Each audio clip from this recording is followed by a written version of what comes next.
Hey, everybody, and welcome to another episode of Beyond the Breakers, a podcast about shipwrecks, loss, and lessons learned from maritime disasters. My name is Tanner, and joining me today as we begin a multi-part series is Taylor. But first, we have some new patrons to thank. So I want to give a big thank you shout out to Brandon, Hillary, and Jake. We hope you enjoy the bonus episodes on Patreon, and we really, really appreciate your support for the show. So with that, I will just bring in Taylor. Taylor, how's it going? Oh, it is pretty good. Not a whole lot going on today. I got the house to myself. We have a bunch of podcasting to do. It's Podcast Sunday. Yeah, we're recording 3 different episodes today. Yeah, it'd be a nice productive day. A main one and 2 bonuses. So this will be fun. Before we jump into the world that we are going to be immersed in for the next 3 to 4 episodes, what else have you been up to? I kind of started watching King of the Hill, which I know is a show you've watched before. Yes. It's just one that we avoided. Like we didn't watch a lot of the more like grown-up cartoon shows growing up. It's just not something like our family was really into. Right. So it's kind of been fun going back and rediscovering all this, and like they're not all like South Park.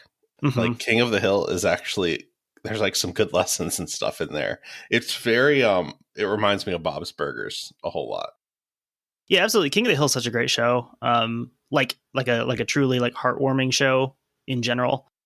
Hank and Bobby's relationship is cool. Yeah, it's fun watching Hank like not have the tools or the words to like deal with his son, but all his son wants is like his dad to love him. It's pretty funny. I think one of the good episodes that shows that off is when they visit the Dallas Cowboys training camp. Mm-hmm. Bobby's trying to bond with Hank over football, but like Bobby doesn't really know anything about football, and Hank is kind of like doing his best to humor him a little bit. It's a great episode. Done a lot of that, and then just busy with work, obviously that kind of thing. What about you? I've done a lot of reading for making these episodes. Been watching a lot of baseball. Nice. The Brewers are doing well. They're 15-6. Finally have some consistent offense. They have some young guys who are playing really, really well. Their pitching's been on point. They're a fun team to watch right now. Cool. Yeah, the Reds are not fun. They're what we thought they were. So haven't watched a ton of baseball. It's the point of the season right now where I'm just kind of thirsty for baseball, whether it's the Brewers or not. So I will kind of flip around and see, if Fox has a game on or ESPN has a game on, and I'll just watch it. That catching that like Astros Yankees game that like in a couple months when football starts you won't care about. Yeah, I'm just really enjoying baseball, and like honestly, the pitch clock probably has something to do with that. I know that this is like not an endless thing that's going to sit like it progresses at a normal pace now, and I really like it. I really like the pace of the games now. Yeah, I hate some of the results of the pitch clock, like as far as it deciding important things, but I love the result of the game moving along. Yeah, it's something to get used to for sure. And like, I'm sure like they can tweak. I saw one proposition of, turning off the pitch clock in the 9th inning or something like that. So some sort of tweak so you can still get those big dramatic moments that baseball is really good for. Right. I've been doing a lot of that. That's been most of my time aside from work. Nice. So we are going to jump into a series. This is going to be 3 main feed episodes and then a bonus episode about the Spanish Armada of 1588. Let's do it. I had obviously been planning to do this for a while. I was thinking originally that this would be like my birthday present to myself, but obviously we're a little bit after that. But still, this is going to be a belated birthday present talking about this. So for anyone who doesn't enjoy this, then you're saying that I can't have a fun birthday. So right off the bat, before we jump into any of the details, a note on the terminology. Spanish Armada is a general term that could refer to any fleet assembled by Spain for a specific purpose, in the early modern era. So you've got like a Spanish Armada of 1596, an Armada of 1597, with kind of different goals. And in just a more general sense, in Spanish, Armada Española is just the literal name of the Spanish Navy. Oh, so I did not realize that's what they still used. Yeah, it's not like a specific term to right. like this. Whereas to an English speaker, you say the Spanish Armada, you're immediately thinking of one specific instance in history. Right. That's just the name of the Navy. It's a bit like, with not quite as many evil overtones, it's a bit like how the German Air Force is just called the Luftwaffe. Yeah, it's like, it's just the name of it. That's just what it's called. Forget about the other stuff. So main sources for this set of episodes, there's quite a few. I've been researching this for quite some time. So I had a chance to read some really cool books. And mainly those are Neil Hanson's The Confident Hope of a Miracle, David Howarth's The Voyage of the Armada, Colin Martin and Geoffrey Parker's The Spanish Armada, Garrett Mattingly's The Armada, and Hugh Thomas's World Without End, Spain, Philip II, and the First Global Empire. Good for him for not using the word Armada in the title. His is about Philip on a larger scale, so actually a relatively small portion of the book talks about the Armada. Okay. That one has a lot of personal insight into Philip, as does the David Howarth, The Voyage of the Armada, because that is more from the Spanish side of things. Mainly in the third and the bonus episode, we'll talk about the Army of Flanders that Spain had in the Netherlands. And for a lot of that information, I used Geoffrey Parker's The Army of Flanders and the Spanish Road. I think that stuff's so interesting because you think it's just like Spain and England, and like it truly is World War I level like complexity of like what other countries and places are involved. It's like a world war. The only reason we don't consider it that is that like half of the world is owned by one dude. Right. It doesn't quite have the same feel to it. Or is claimed to be owned by one dude, you know, all other things aside. So this is a massive episode. We got to start somewhere. So let's start with the two highest level figures involved. So one of the central figures, one of the driving forces, the driving force behind the Armada, is the King of Spain, Felipe II. We'll just call Philip II in accordance with the usual English language practice. Philip has a kind of interesting life as a royal. Philip II became King of Spain in 1556 when he was 28. Although he'd been acting as regent of the Spanish Empire since 1543 when he was only 16. And even before that, he'd been getting experience. He became the Duke of Milan at age 13 in 1540. And he was King of Naples starting in 1554. His father was Charles V, Holy Roman Emperor, King of Spain, Lord of the Netherlands, Archduke of Austria, and probably one of the most powerful single individuals certainly in European history. He's definitely up there in world history as well. So many titles. Like, it's just amazing how many different places and they're in theory in charge of. And that's actually one of the cool things about this time. And that's one of the things that makes it so confusing. Yes, you have all the intermarriage and inbreeding amongst these royal houses, but also the idea of like a nation that has a set territory isn't really a thing yet. Right. You know, all of these domains are attached to the person of the monarch. So like if you're the King of Spain, you know, and your mother is from Burgundy, it's like, hey, you also get that. But then the next King of Spain might not also have that depending on the situation. So it's very much a personal connection. Yeah, it's funny. These titles just get like traded around. And so Charles V, Philip's father, he had actually divided up his empire when he entered his retirement phase, similar to like what the Roman Empire did in its later stages. So Charles had left Spain and the Netherlands and other stuff too, to Philip, while the Austrian Habsburg domains were left to his brother Ferdinand. So from this point on, you see this through like the 30 Years' War. Spain, Spanish Empire, and the Austrian Habsburgs, they operate basically as allies, but they do have separate goals. Mm-hmm.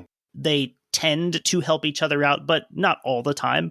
So all things considered, Philip really had a lot to live up to. Quoting here from Colin Martin and Geoffrey Parker in The Spanish Armada. Charles V set no ordinary standards for his sons to emulate. A successful statesman and soldier, an experienced traveler fluent in 5 languages, master of the regal gesture and apposite phrase, a natural leader of men. It was a hard act to follow, and Philip's long-term apprenticeship in the art of government only served to heighten his awareness of the elusiveness of success and the disgrace of failure. So Philip's personality, he's a central character. We'll talk about him plenty throughout this. We'll flesh out more of what made him tick. And sometimes it will be a lot more positively than others. But for now, we'll quote from David Howarth for just a little about how Philip's mind worked. The brain he applied to God's problems and his own was quite remarkably slow. He dreaded quick decisions. It always took him days and sometimes years to make up his mind about anything. His people called him Philip the Prudent, and he made a rather virtue of his chronic hesitation.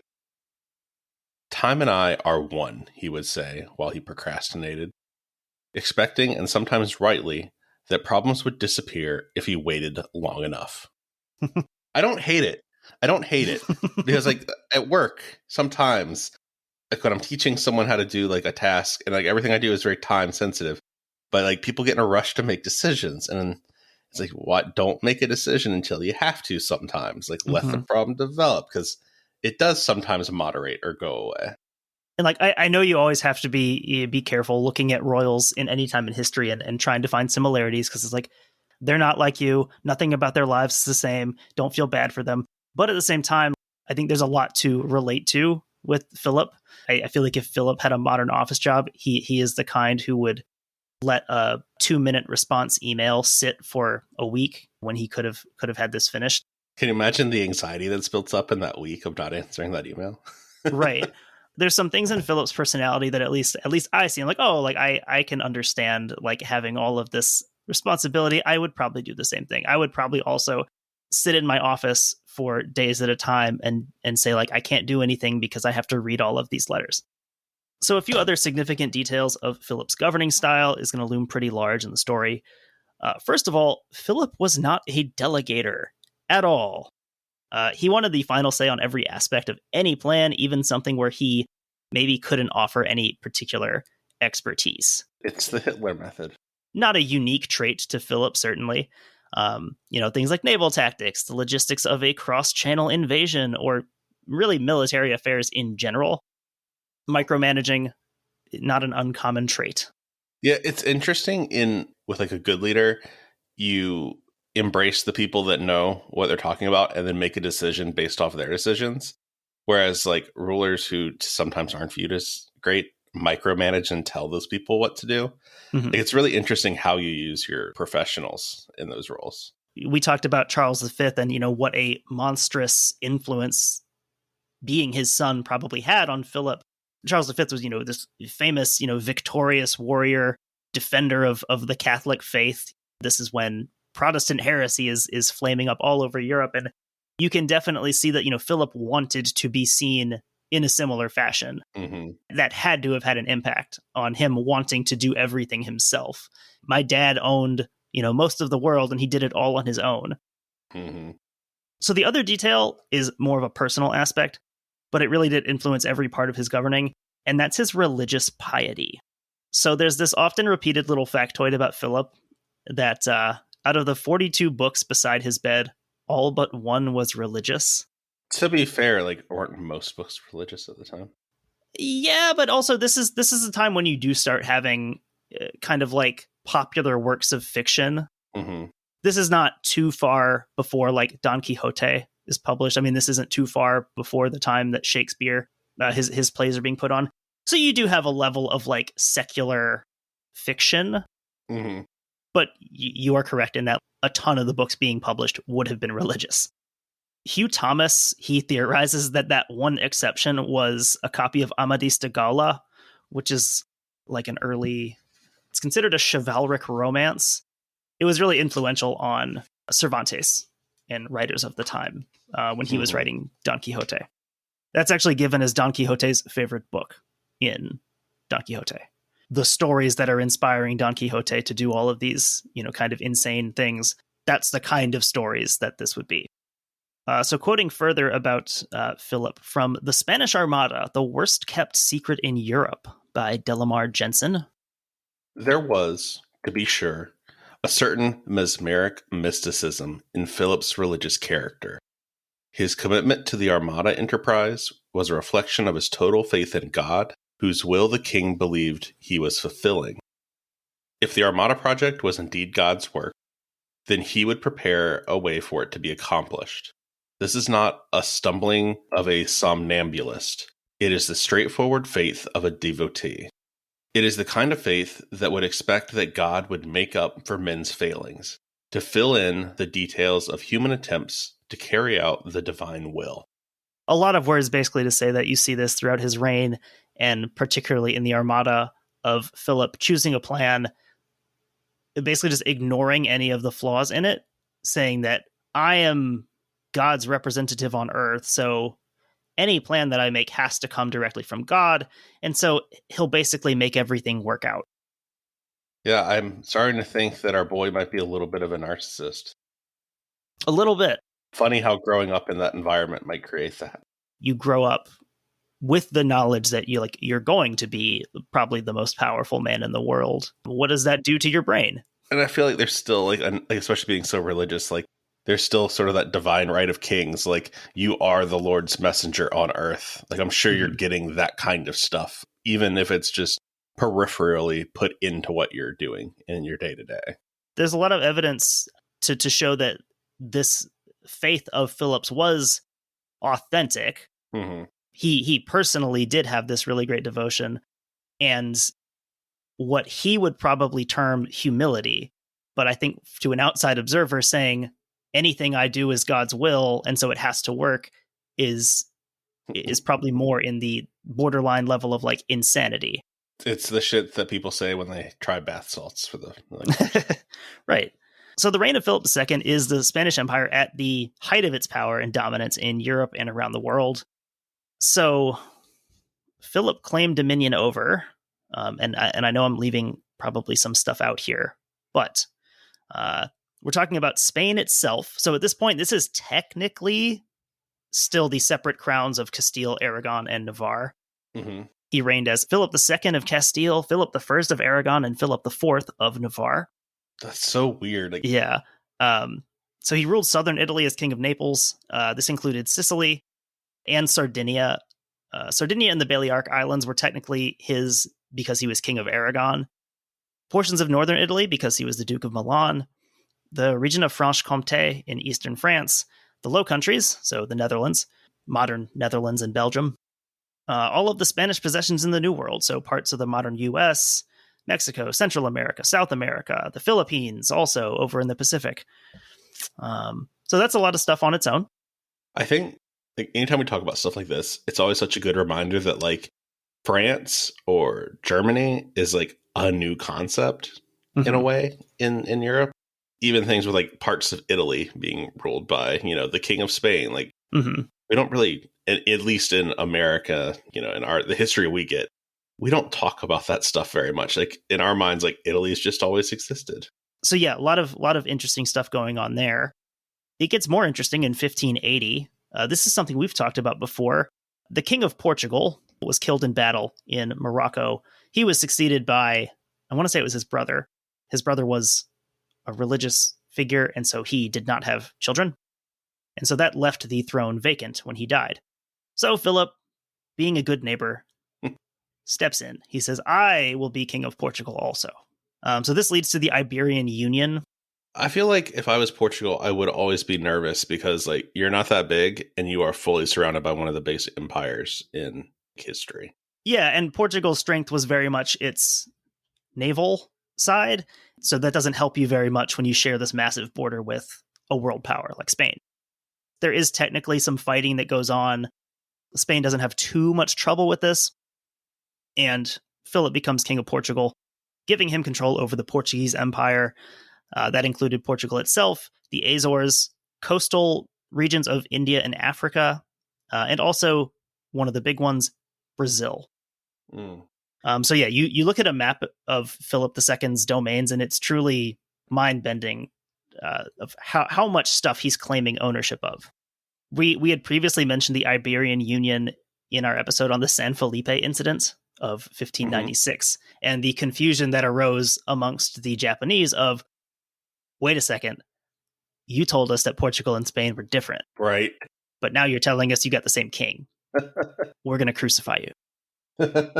Yeah, go back and listen to the San Felipe incident for us to talk about that in detail. Yeah, that was a really interesting story. Like just an interesting time period to look at. Yeah, the TLDR of that is the less you say in most situations, the better. So on the other side of things, we'll have Queen Elizabeth I, who'd been ruling England for about 30 years at this point. So Queen Elizabeth was the daughter of Henry VIII with Anne Boleyn. I like that most like major European conflicts boil down to an English monarch being angry at some monarch on continental Europe, and then like everyone has to fight. Now it's everyone's problem. So Elizabeth had something of an awkward history with Philip II. Philip had been married to Elizabeth's older half-sister Mary. This is Bloody Mary, the daughter of Henry VIII with Catherine of Aragon, his first marriage. She had married Philip in 1554, and so Philip had technically been King of England for about 4 years until Mary died in 1558. This is like the disputed national championships that random colleges claim from like 1920. That's not a bad comparison. Yeah. Where, yeah, it'll be like Texas claims like a random championship from like 1923, and it's like, okay. Mary was Catholic. That's one of the reasons that she comes down to us with this nickname Bloody Mary, because that was a name given to her by her Protestant subjects. Since Mary was Catholic, had that marriage produced any children, the later history of England probably looks a lot different. Right, because like that truly would be the person who would be able to claim. That would have probably made England's adventure with Protestantism a historical aberration rather than like a key component of its history. So since Philip's title came just through his marriage, when Mary died, he also ceased to be King of England. But it behooves Spain to have England under their control. So just to try and keep a hold on that, Philip then offered marriage to Elizabeth. So that offer didn't really come to anything. It was probably never seriously entertained, but it was out there. Philip ultimately married Elizabeth of Valois in the following year. Yes, she would be French, based on that name. She would be wife number 2 of an eventual 4. Dang, he was able to churn through the wives and stay Catholic. He didn't have the best time. He had a lot of personal tragedy in his life with his wives and with his children. I do feel like living in like the 1500s is like your whole life is personal tragedy, like no matter what. Yeah. It's a good like if it's that bad for someone who's the king of something, like what's it like for like just a dude? I mean, that's a good thing to keep in mind is all these royal families, where even, the king has to have 10 kids so that one of them will hopefully survive into adulthood. What is it like for quote unquote regular people? So England and Spain were actually on like relatively good diplomatic terms, at least in the open, for quite a while. And it wasn't until around 1580 that this relationship kind of went beyond the point of no return. England had been growing a lot more closely aligned with Protestants on the continent, and most notably, this was the rebellious provinces of the Netherlands that had risen against Spanish rule in what we would ultimately come to know as the 80 Years' War. So not a quick and clean affair. Right. It's also around the time that Francis Drake is making a name for himself. As a captain, as an admiral, if you ask the English, and as a pirate, if you ask the Spanish. And the Spanish didn't really see him receiving any of the punishment that they thought he deserved. Interesting. So he completed his circumnavigation of the globe in September 1580. Spanish ambassador Bernardino de Mendoza demanded that he be punished for his raids on Spanish shipping and territory. Instead, Elizabeth gave him a knighthood. That sounds about right. This is when he becomes Sir Francis Drake. Elizabeth is a fascinating character. I think on the surface, if you haven't read about her history, she still has this kind of aura of being like the classic English queen, the virgin queen. She's absolutely, it goes without saying for a monarch, but like Elizabeth is a pretty terrible person. Right. Both her government policies and just her personal life. You kind of had to be at the time, but still, like she seems exceptionally bad sometimes. Elizabeth loved her some plausible deniability, and her response to this was basically like, hey, I can't control what a private citizen does with his own ships. Because these are not, there's no Royal Navy vessels here that he's using.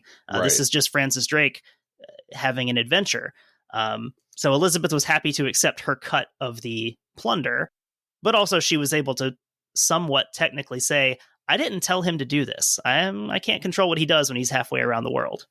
I'm getting like real like billionaire vibes, which I guess they probably were like the billionaires of their times of like, oh, wow, that's just so bad. You know, like wish I could do something to stop that. To some extent, it would have been a double-edged sword, like had the Spaniards ever successfully captured Francis Drake, because then Elizabeth doesn't really have any recourse to say, give him back. Do not execute him and his whole crew. Right. They very easily could have just hanged him as a pirate, and they probably would have. There's that aspect of it. But, you know, Drake was pretty good at what he did and avoided that. So although Drake has more name recognition now, an arguably more egregious breach of that cordial relationship had to do with the claimant to the Portuguese throne, Dom Antonio. So Dom Antonio was an illegitimate grandson of King Manuel I of Portugal. And so he lost out to Philip II in the succession struggle in 1580. Philip II had the tiebreaker there, basically. They're entering the playoffs, and Philip gets the higher seed because Philip is a legitimate grandson of that same king. That is funny, like how much that matters at the time. He's got the points against tiebreaker by being the legitimate grandson.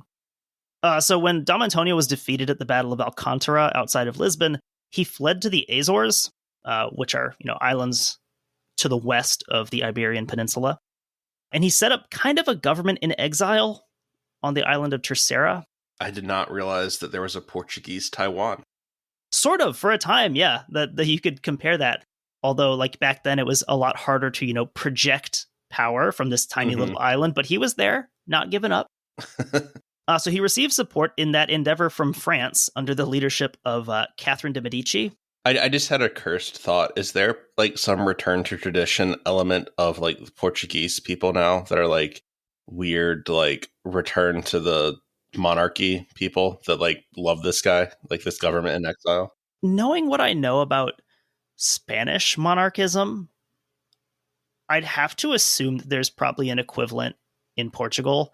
And so the answer is probably yes. That is one of the things with like all these old European countries. Like it exists in England and the UK too. I've seen it. Like these like people that unironically like want monarchy back, and it's like no. There are still House of Stuart legitimists who still advocate the heir of the Jacobite cause to be the true king of England. I think that that's the closest thing that like Europe and the UK have to sovereign citizens. That's like that. That's like the European sovereign citizen. Is that like the opposite though? It's like I must have a king over me. Sovereign and like I need a sovereign over me. I need a sovereign citizen to kneel to. So Dom Antonio had that support from France because it was in France's best interest to destabilize Spain as much as possible. His French supporting fleets were defeated at sea in 1582. He fled back to France and then ultimately England. Of course. Philip didn't take that very well because at this time, like, England and Spain are still nominally allies. It's basically everyone trying to balance the equation. You know, France wants to keep England and Spain divided. Spain wants to keep England and France divided. Nobody wants a power block to develop against them. But this makes Philip pretty angry. As early as December 1581, Philip made the first mention of building an armada para algunos efectos de nuestro servicio. Basically to do some things in our service, being very oblique here in his references. He didn't have much of a plan yet, but he knew that he wanted to raise the stakes quite considerably and really throw the weight of his empire around. He was kind of sick of getting picked on by this little tiny island kingdom ruled by a woman. Did not make him very happy. He's God's anointed. He's God's chosen. This should not be happening to him. Another figure who felt this way was Álvaro de Bazan, the Marquis of Santa Cruz. This is the guy who had won those victories against Dom Antonio in the Azores. So quoting again from Lamar Jensen's The Spanish Armada, the worst kept secret in Europe. The time has not come to discuss this. Philip scribbled in the margin of the Marquis letter and filed it away with thousands of other communications that were regularly accumulating from around the empire. In his reply to Santa Cruz, however, The king did note that he was ordering some provisions of biscuit from Italy and hiring ships in Biscaya. There was no point in discouraging a man as eager and capable as Santa Cruz, even though he understood very little about international politics. Philip was ready to think about an enterprise against England and to listen to proposals, but he was not ready to act yet. Santa Cruz is an interesting figure in that he's super successful. He's had this long career. He's pretty old at this point. Mm-hmm. But he's been pretty integral to all of the success that Philip has had to this point. You know, as it mentions there, Santa Cruz isn't really a politics guy. He's just a point me at the enemy and I'll fight him. In some ways, some of the things I read about him, he reminds me a bit of Patton. Mm-hmm. In that, like, he's ready to fight whoever. He doesn't care. He might want to fight someone more than others, but he doesn't really care that much. It's almost that old stereotype of like, well, he's just a war fighter. Like, yeah, I'm not here to be political. I'm here to do the things that other people don't want to do. And to the extent that he would say things that had the potential to cause diplomatic problems for Spain. Mm-hmm. You know, if he's making these comments about wanting to invade England before we've officially said that's on the table, that causes problems. That makes things harder for us. So just like Patton, wanting to just march into Russia and keep going. That was the parallel I kind of thought of, was him saying, well, we should arm the Germans and start fighting the Soviets right after World War II. No breaks. So let's talk about Spain's finances. Better now than they will be in the future. Still not great. Running a global empire is expensive, and even, you know, stealing all the riches possible from the New World isn't going to change that. There's basically no amount of money that would have paid for all the things that needed to be paid for. Yeah, it's interesting that the Ottomans get like referred to as like the sick man of Europe in like the early 1900s, but like Spain did it first. Yeah, you see that a little bit later, and but even now, it's like you see how this system is inherently unsustainable. Mm-hmm. And if you don't have a person with like an absolute, not just an iron will, but someone who knows how to manage, this is never going to work. Right. Charles V, you know, kind of considered like he did a decent job with doing all of that. Philip has some of the same skills. And then you kind of see later and later, you know, with Philip III, Philip IV, and then especially with Charles II, who was basically physically and mentally incapable of running the empire. You kind of see these things start to fall apart. So Philip was constantly at war during his reign. He's basically never not at war somewhere. And so he's constantly in need of funds for the upkeep of that empire. Mutiny, absolutely not uncommon in Spain's armies. If their payment wasn't received on time, or even if they felt otherwise slighted or, you know, dishonored somehow. It was particularly common in the army of Flanders. So we talked about the Dutch revolt a little bit. Spain has this very big army in Flanders that is just basically operating there the entire time. And they're kind of one of the focal points of this. A lot of that money coming from the New World has to go directly to the army of Flanders. Most of the money in those treasure fleets coming from the New World is already earmarked somewhere before it even touches Spanish soil. There's very little liquidity, I guess you'd say. Yeah, it's interesting that the New World is basically a credit card for Spain. As these are coming over, he already has, you know, he's thousands of ducats in debt to a lot of these banks he's been borrowing from. He defaults on his loans, I think, like 4 times during his reign. Yeah, I think it's interesting because you kind of have this perception of like these vessels carrying back all this gold, and then, you know, the rich people in Spain act like Scrooge McDuck and dive into like, you know, a swimming pool of money. But this stuff was coming in and going out in the same motion. Like it's all being spent. Philip's basically spending money that's still in the ground in Peru. Quoting here from Geoffrey Parker in The Army of Flanders and the Spanish Road. Between 1573 and 1607, over 45 mutinies occurred in the Army of Flanders, almost half of them after 1596. They asked for better conditions of service if they remained in the army, or else permission to go home with just remuneration for their years of service. In that respect, at least, the mutiny was simply a collective protest. a strike intended to persuade the state to treat its employees more honestly, more humanely, and more respectfully. Yeah, this is a maritime podcast, so mutiny is kind of one of those words that sets off the code red alert. Like this is the worst thing possible. And it really isn't in this case. The Army of Flanders, it is a standing army, but they don't have, obviously, a lot of the modern things you'd expect from an army. Mainly, there's no system of leave. So if you're in the Army of Flanders, you're there. You're like a space marine. You're kind of fighting, and you're fighting for the king until you die. And that's how you get your leave. So yeah, there's those things. There's the issues, obviously, of payment. There's also the issues of food. If they're unhappy with the quality or the amount of what they're getting, a regiment might mutiny. And that's the other thing is, it talks about mutinies in the Army of Flanders. This is never the entire Army of Flanders. This is always, sections of it, maybe a specific garrison, a specific section of it. Yeah, it's interesting that it's really seen more as transactional. It's just seen as like a legitimate negotiating tactic to be like, well, we'll mutiny. And that's very much a modern parallel is, you think of somewhere like France having, strike season at points throughout the year where this isn't some crazy unforeseen thing. I think in the United States, we have a somewhat intentionally skewed vision of what a strike is. And other places, it's a much more natural. It's kind of like a forest fire where it's a naturally occurring thing. You kind of need it to happen to reset things. And that's what's happening here. This is a predictable event.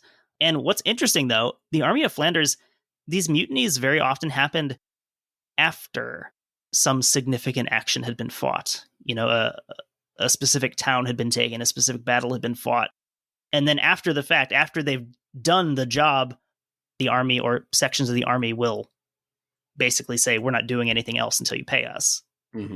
Which is interesting. You would normally think of that as, refusing to do the work so that you will get paid to do the work. And this is kind of backwards in that regard. I've kind of read explanations of that as being a point of pride for the army, knowing what value they bring. If you want us to do this again, you'll pay us the money you owe us. Yeah, and I guess like it makes sense too to be like, well, we put our life on the line fighting. We're not doing that again until you pay us. Like you owe us now. Kind of forestalls any accusations of like laziness or cowardice. Yeah. The Army of Flanders will be important as part of the Armada plan that we'll get to later. So let's talk about planning the Armada.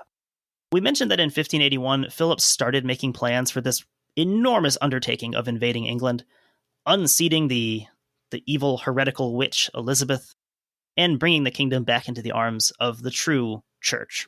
So despite attempts to keep this undertaking secret, or as secret as possible, that's not feasible. Something this big is not going to stay secret. Through the early 1580s, the rest of Europe's already debating where the Armada is going to sail, when they're going to sail, what's their target, what's their goal. In some cases, even debating whether or not this big military buildup was an armada at all, or whether this had some other function. Because for many people, this was seen as, well, this is going to go to reinforce the Army of Flanders, stamp out this rebellion for good. Right. The surge, basically. And other people had different ideas. Venetian ambassador to Spain, Matteo Zane, wrote from Madrid in 1582, saying, "The preparations of the war, which are being made in Spain, appear to be far greater than would be required for an expedition to the Azores. And so people say that His Majesty intends to attack England. But the undertaking is more difficult than generally supposed. And therefore many people believe that His Majesty's intentions are directed to the defense of Flanders and the suppression of the French if they attempt to support Don Antonio." Some other rumors for this buildup were that Philip planned to build an army directed at the Calvinist stronghold of Geneva, somewhere that Philip would have gladly burned to the ground with everyone in it. So like any Protestant place basically like was on the list of targets. He would have thrown a big party if he could have done that. So yeah, some people said, well, maybe he's going to do this. Maybe he's going to deal with this problem, possibly for an intervention in France. At this point, France has its dynastic and religious wars raging. You've got the famous War of the Three Henrys going on. Maybe he was going to intervene there. He was a big supporter of Henry, Duke of Guise, and the Catholic League in France, who was kind of vying for a spot in the succession. Mm-hmm. So they thought maybe this was what it was for. The final straw for Philip was the signing of the Treaty of Nonsuch between the English and the Dutch rebels in August of 1585. The Treaty of Nonsuch sounds like a Monty Python bit that got cut. This treaty made English support for the Dutch rebels open and explicit. So rather than these years of kind of covert support for it, very much like, USA operating in like Central or South America somewhere. Yeah, of course you're giving money to these people. Of course you're giving them guns, but not officially.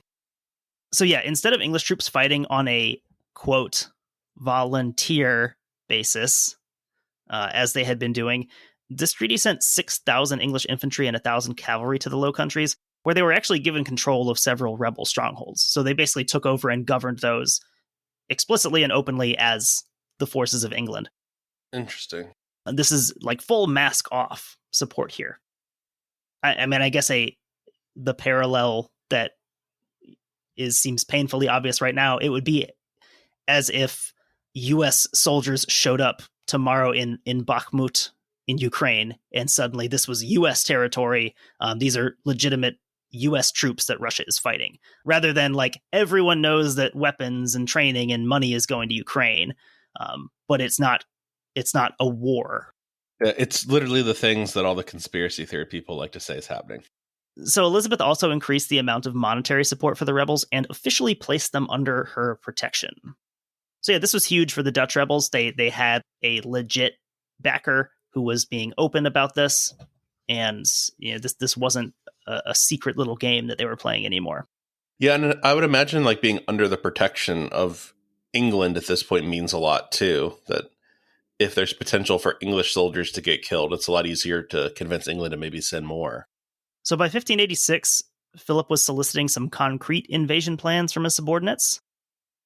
Quoting from Jensen again here, "The fact is, there was no single Armada plan. There were many, both consecutive and simultaneous." Plans fell into two main categories. Those that required a preliminary invasion of Ireland, Wales, southern England, or even Scotland to establish a foothold, which would then be reinforced. This is the plan that the Marquis of Santa Cruz favored. Mm-hmm. He'd had some recent experience in the Azores with amphibious operations. He felt like he could handle England. There were also those that called for a direct invasion from the Low Countries using the Army of Flanders for a quick strike across the Channel, as direct as possible, land, march on London, game over. So like the original Operation Sea Lion. So yeah, this was the plan favored by the Duke of Parma. So that's another name that will loom large in this story. He's the commander of the Army of Flanders. Mm-hmm. He's one of the most famous soldiers in the world, and he's at the head of probably the best equipped and best trained army in the world at this time.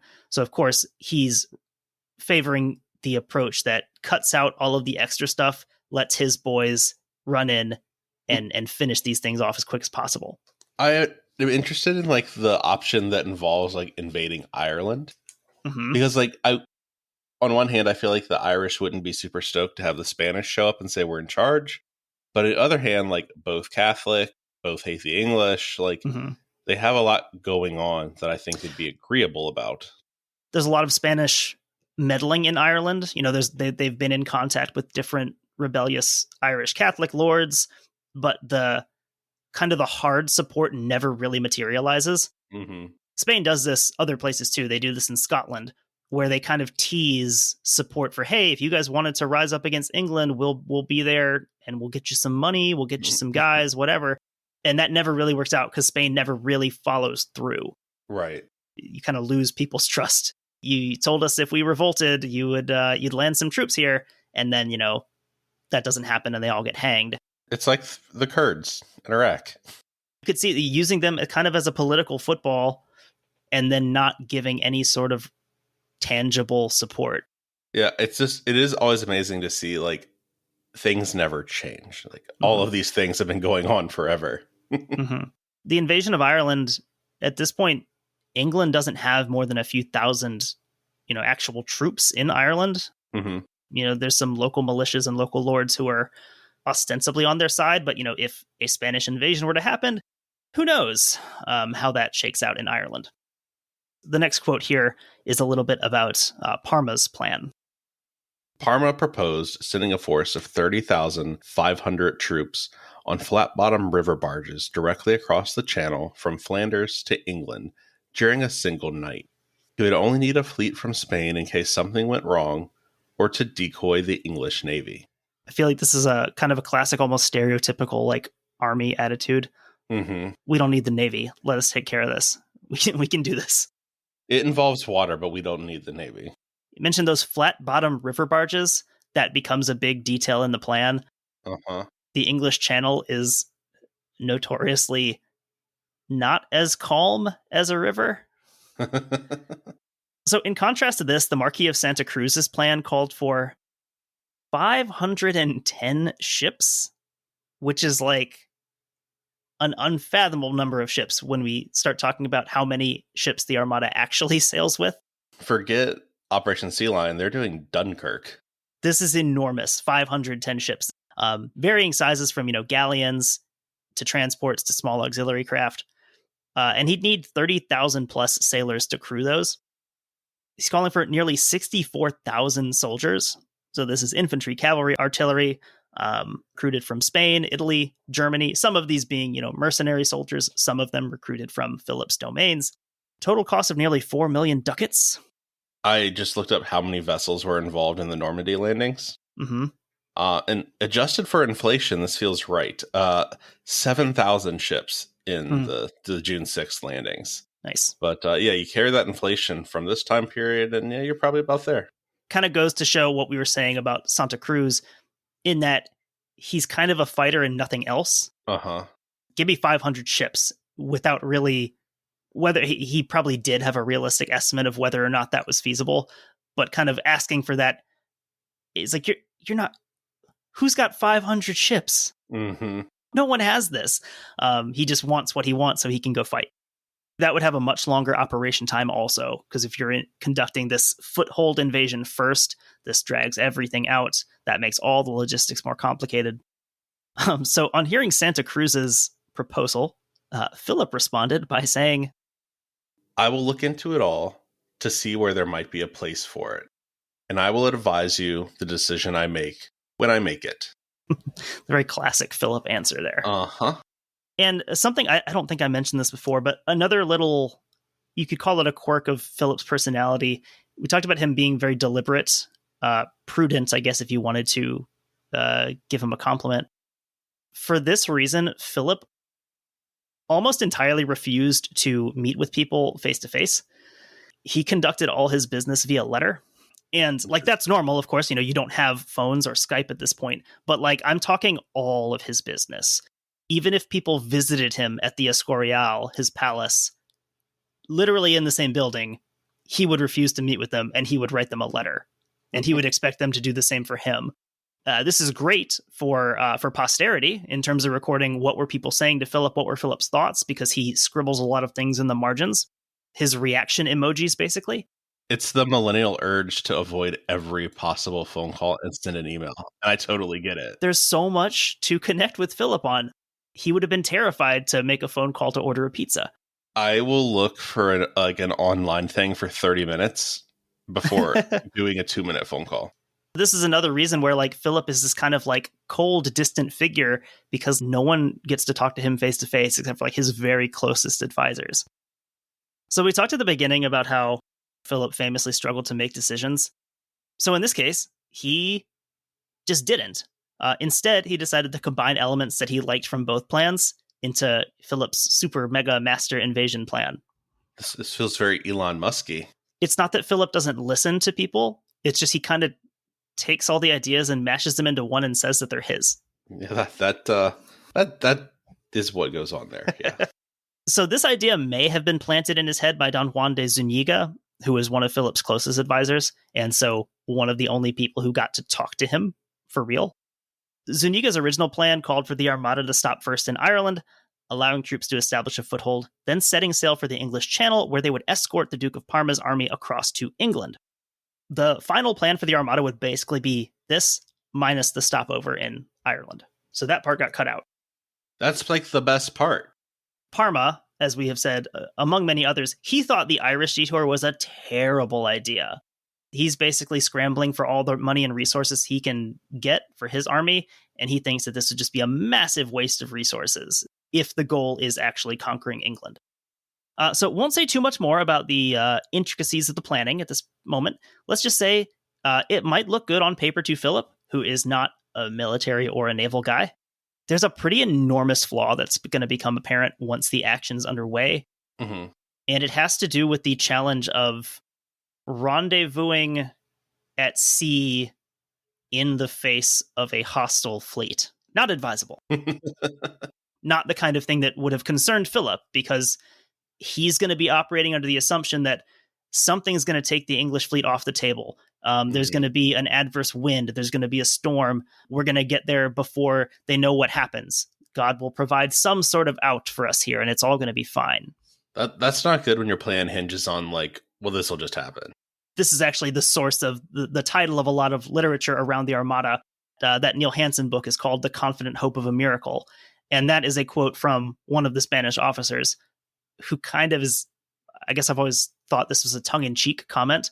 He kind of says, well, all we'll have to do is make it across the channel, rendezvous with the Duke of Parma, avoid the English fleet or defeat them in combat, and land troops successfully. That's all we've got to do. And he says, we're sailing in the confident hope of a miracle. And that's where that phrase comes from. So yeah, that's not great. So Philip did hold out some hope of a resolution to this that didn't involve a costly and risky invasion. Some of these had to do with the imprisoned Mary Stuart. This is Mary, Queen of Scots. Although her being beheaded in February 1587 kind of took that off the table. Yeah, that would make it difficult. It also further aggravated Catholic distaste for Elizabeth. The hope was that if Elizabeth could be somehow removed from the throne, Mary Stuart could take the throne, possibly with the Duke of Parma as her consort to solidify Spanish influence. This was the era where heads of states and politicians were being assassinated, left and right. William the Silent in the Netherlands was assassinated.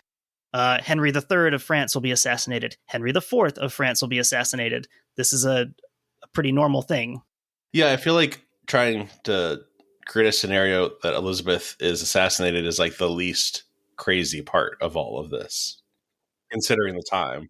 That would have been like probably the standard way of going about this. You've got this other contender for the throne who has a pretty good claim, Mary Stuart.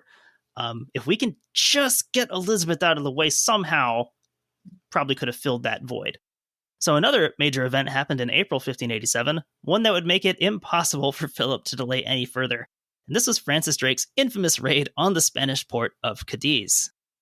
So this has gone down in history as the time when Drake, quote, singed the King of Spain's beard.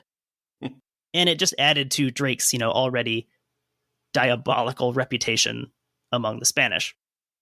Drake knew, kind of like everyone in Europe, that Philip's assembling this massive armada and that it's probably coming for England. But he also knew that its components were still spread out and trying to get to the assembly point. So this is the time to attack if you want to try and spoil some of this. Mm-hmm. And that's really all this is. You can kind of see it as a spoiling attack to maybe delay. So there were about 60 ships assembled in the harbor of Cadiz on April 29th when Drake's fleet struck. English vessels entered the harbor flying no identifying colors, and they proceeded over the next 24 hours to destroy or capture 24 Spanish ships. Dang.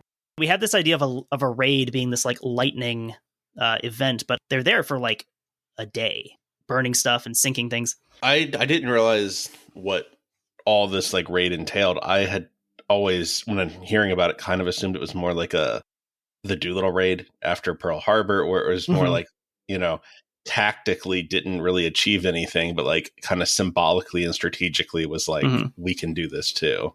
And in a way, that's what it does. Because that singeing the King of Spain's beard, that is Drake's words.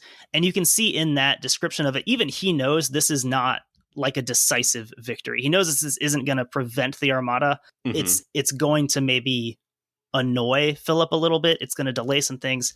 But by and large, it is just showing, look what the English can do. We sailed into your main port aside from Lisbon. We sailed right in, we hung out for a day, and we burned, 24 to 35 of your ships. Look what we can do, and you can't stop us. So in addition to the ships trying to delay the Armada, equally important was all of the food and supplies that went down along with the ships. And were it not for the arrival of Spanish militia under the Duke of Medina Sidonia, Drake possibly could have entered the inner harbor and captured the town of Cadiz itself. That would be so embarrassing to the crown. Yeah. The reorganized town defense was able to force Drake out and cause some minor damage to the Golden Lion, one of his vessels. So upon hearing of the raid, Philip commented, "The damage it committed there was not great, but the daring of the attempt was so."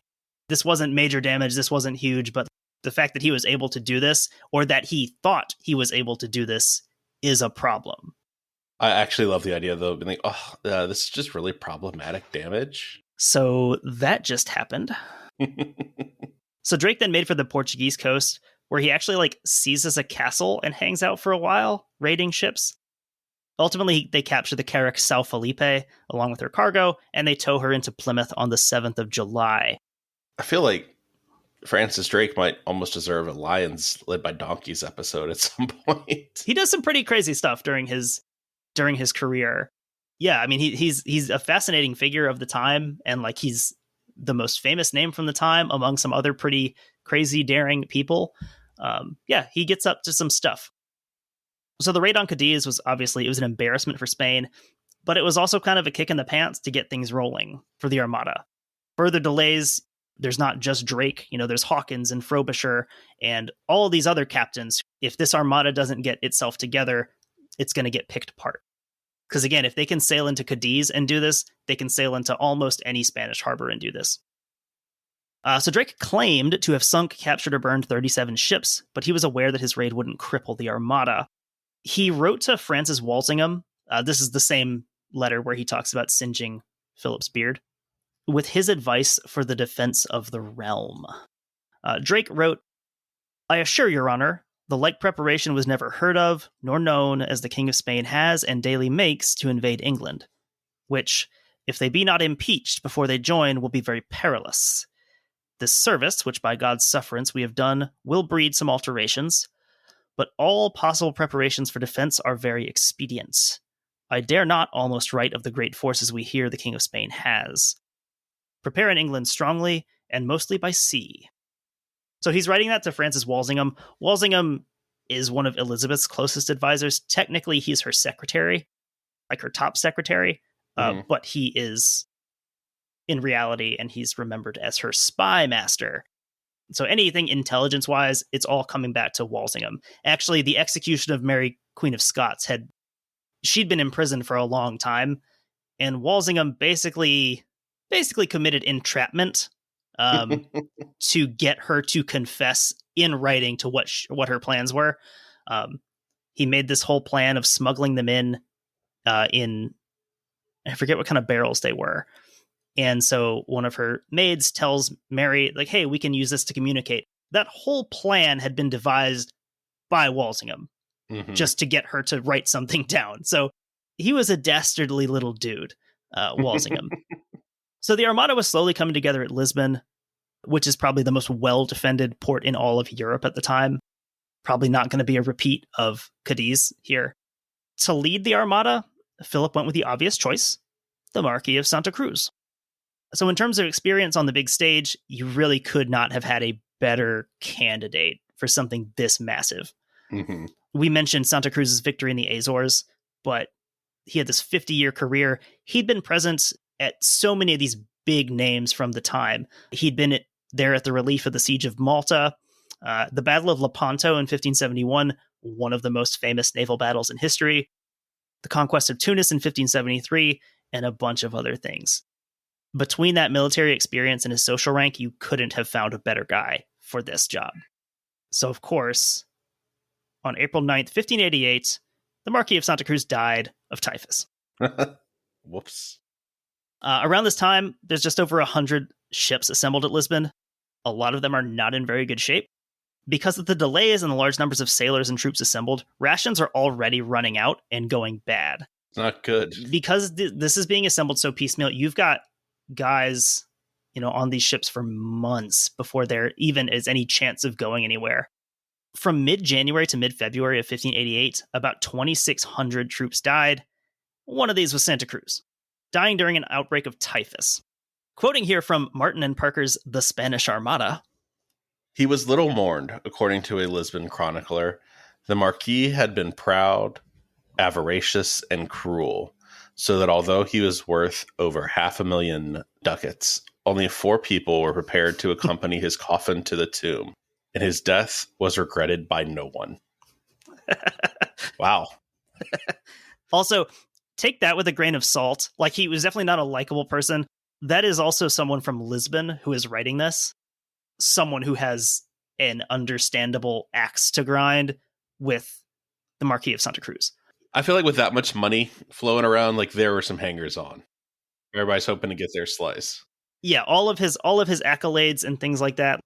As, hey, we talked about Elon Musk already. All the money in the world won't make you likable. And this might be another case of that. Fair warning with that. That is a Portuguese chronicler writing about him. So you're probably not going to get a fair assessment there. To replace Santa Cruz, Philip really needed someone who had a high enough social rank so as not to offend any of the experienced officers who'd be placed under him. Spanish military at this time is all about your social rank, very little about your actual exploits.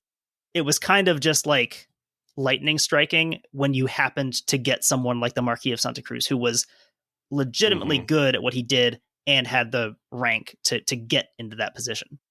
Also, another thing here that you'll see throughout the Armada, in general, everything is kind of flipped on the Armada side.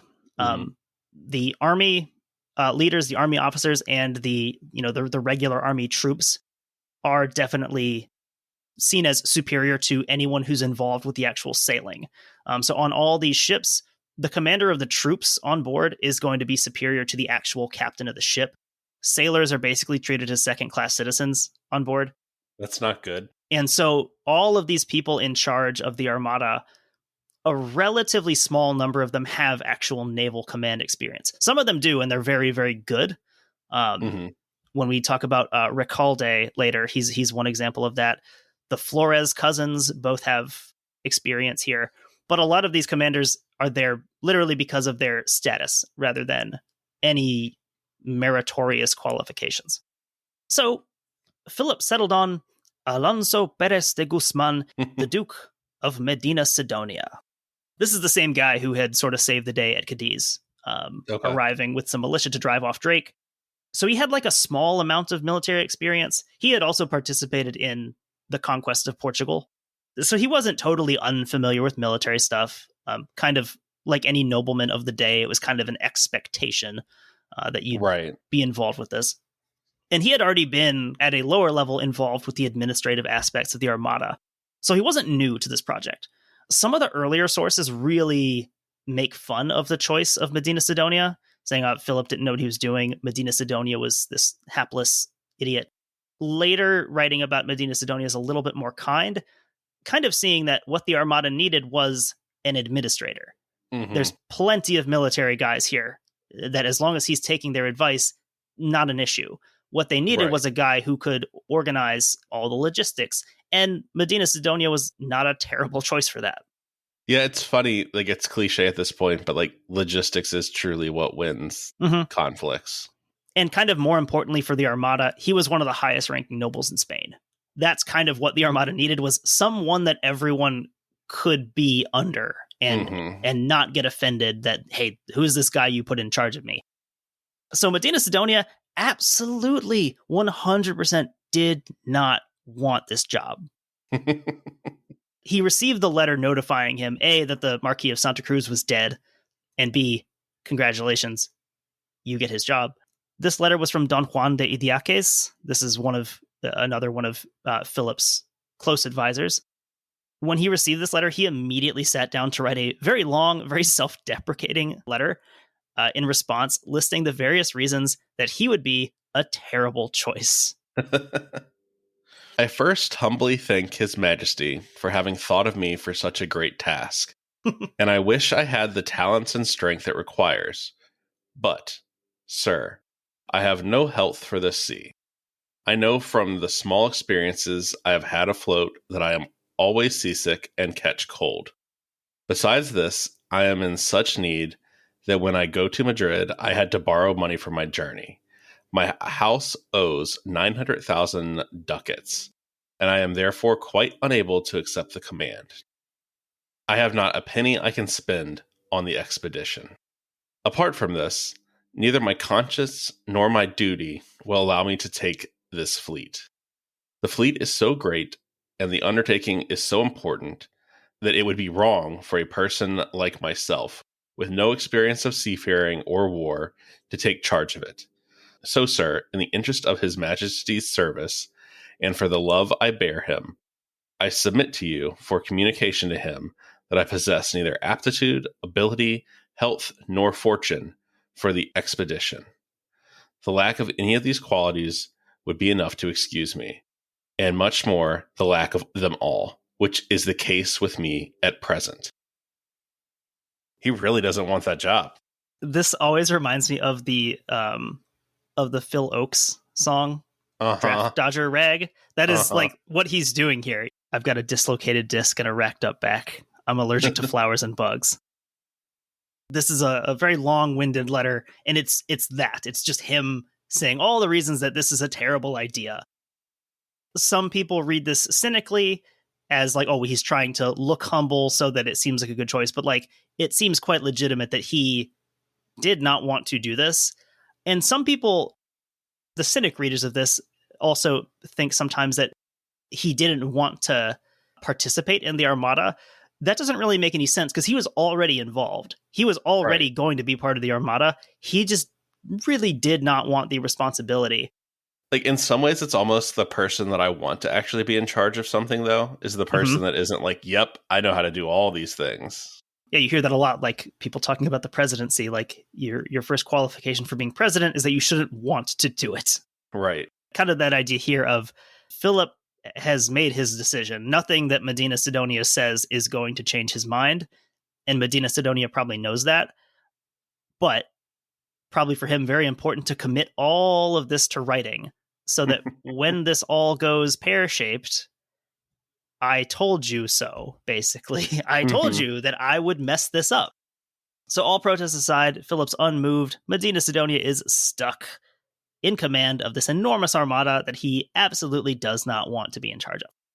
And with that, we're going to end part 1 of the Spanish Armada, and we'll be back next week with part 2, where the Armada will set sail and run into some problems. With that, I guess we'll wrap up here, and I'll just say thank you for listening to part 1. This is a long part 1, we know that, and we will just talk to you next week.